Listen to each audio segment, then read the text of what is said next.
বর্তমান সময়ে Facebook ID নেই এমন একজন মানুষকে পাওয়া যাবে না। আসলে সত্য কথা বলতে আমাদের প্রত্যেকেরই সবারই ফেসবুক আইডি আছে। তো আসলে ফেসবুক আইডি থাকার ফলে আমরা নিয়মিত ছবি আপলোড করি এবং আমাদের প্রোফাইলে বিভিন্ন ডাটা শেয়ার করি। তো আসলে এই ডাটাগুলো কতটুকু সেফ, আসলে আপনার অ্যাকাউন্টটি কতটুকু সেফ, আপনার অ্যাকাউন্টটি হ্যাক হয়ে যাওয়ার কোনো সম্ভাবনা আছে কিনা। আসলে আমরা জানি ফেসবুকের সিকিউরিটি অতটাও ভালো না, মানে হ্যাক হয়ে যাওয়ার পসিবিলিটি আছে এবং অনেকবার হ্যাকও হয়েছে। এই রিসেন্টলি আমার কয়েকজন ফ্রেন্ডেরও আইডি হ্যাক হয়েছে তাদের অসাবধানতার কারণে। তো আপনি চাইলে আপনার আইডিটিকে সেভ করতে পারেন। তো এটার জন্য একটা অপশান আছে যে 2 স্টেপ ভেরিফিকেশন। এটা সব সোশ্যাল সাইট বলেন, বিভিন্ন যেসব অ্যাকাউন্ট খুবই গুরুত্বপূর্ণ সেখানে 2 স্টেপ ভেরিফিকেশনের অপশান আছে, ফেসবুকেও আছে। তো আপনি চাইলে এটা অন করার মাধ্যমে আপনার অ্যাকাউন্টটিকে সেভ করতে পারেন। তো আসলে আমি মনে করি এই অপশানটি সবারই চালু রাখা উচিত, কেননা আমাদের অ্যাকাউন্টটি সবারই গুরুত্বপূর্ণ। কারণ আমাদের অ্যাকাউন্টে অনেক মেমোরিজ থাকে, অনেক পুরনো অ্যাকাউন্ট।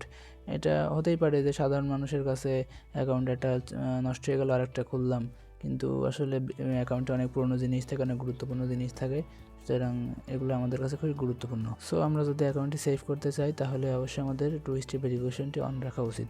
তো আজকে আমরা বলবো কীভাবে আপনি এই 2 স্টেপ ভেরিফিকেশনটি অন রাখবেন, এবং শেষের দিকে বলবো আসলে 2 স্টেপ ভেরিফিকেশনও কতটুকু সেফ। সুতরাং আপনি যদি এই বিষয়টা নিয়ে জানতে চান তাহলে অবশ্যই শেষ পর্যন্ত দেখবেন। তো এখন আমরা 2 স্টেপ ভেরিফিকেশনটি অন করব। সেটার জন্য আপনাকে ফেসবুকে লগ ইন করতে হবে। আপনি চাইলে ফেসবুক অ্যাপ বা ফেসবুক লাইট বা যে কোনো ব্রাউজার দিয়ে ফেসবুকে যেতে পারেন। আমি এখন ক্রোম ব্রাউজারটি ইউজ করব।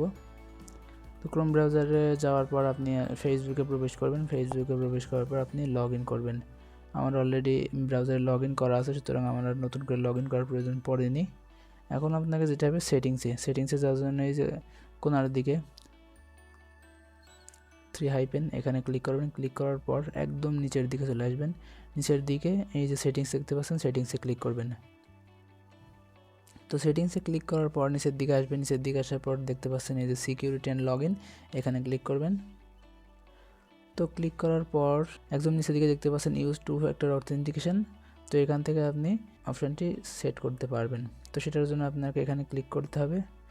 তো ক্লিক করার পর এখানে দেখতে পাচ্ছেন দুইটা অপশান, অথেন্টিকেশন অ্যাপ আর টেক্সট মেসেজ। সুতরাং আপনি এই যে 2 স্টেপ ভেরিফিকেশন, তো এখন আমি 2 স্টেপ ভেরিফিকেশন ব্যাপারটা নিয়ে একটু বলে নিই।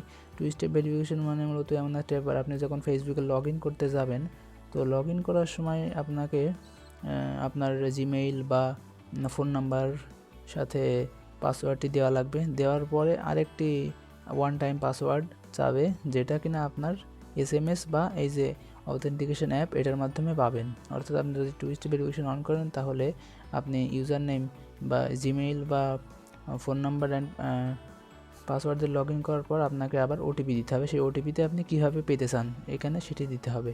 তো আপনি যদি টেক্সট মেসেজ সিলেক্ট করেন তাহলে আপনার মোবাইলে ওটিপি যাবে, অন টাইম পাসওয়ার্ড যাবে, সেটি আবার আপনাকে দিতে হবে। তো সেটার জন্য আপনি এখানে ইউজ টেক্সট মেসেজ এখানে ক্লিক করবেন।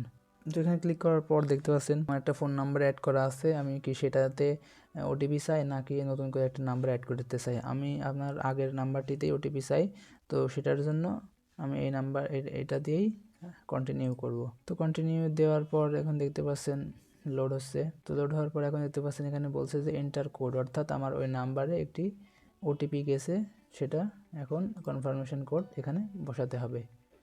তো এখন আমি দেখবো আমার মোবাইলে আসলে ওটিপি এসেছে কিনা। ওটিপি না আসা পর্যন্ত আমাকে ওয়েট করতে হবে। তো আমার নেটওয়ার্কের ঝামেলার কারণে কনফার্মেশন কোড আসতে দেরি হচ্ছে। জাস্ট কনফার্মেশন কোডটা আসলে আপনারা বক্সে বসিয়ে দিয়ে তারপরে কন্টিনিউ করলেই আপনার 2 স্টেপ ভেরিফিকেশন অন হয়ে যাবে। সো এইভাবে আপনারা আপনাদের অ্যাকাউন্টটি 2 স্টেপ ভেরিফিকেশনের মাধ্যমে সেভ করতে পারেন। তারপরে একটি কথা রয়ে যায়, যদি আপনার ফোনটি চুরি হয়ে যায় তাহলে আসলে ইজিলি আপনার অ্যাকাউন্টটি পেয়ে যাবে এবং ইচ্ছা করলে সে আপনার ফেসবুকের পাসওয়ার্ডটিও চেঞ্জ করে নিতে পারে। কিন্তু এখানে যদি চুরি হওয়ার বিষয় না আসে তাহলে অবশ্যই আপনার অ্যাকাউন্টটি সেফ থাকবে। তো এইভাবে আপনারা 2 স্টেপ ভেরিফিকেশন অন করতে পারেন এবং আপনার অ্যাকাউন্টটি সেভ করতে পারেন। তো এই ছিল আজকের ভিডিওটি। যদি ভালো লেগে থাকে অবশ্যই লাইক করবেন, কমেন্ট করবেন এবং বন্ধুদের সাথে শেয়ার করতে ভুলবেন না, আর অবশ্যই সাবস্ক্রাইব করবেন। ধন্যবাদ।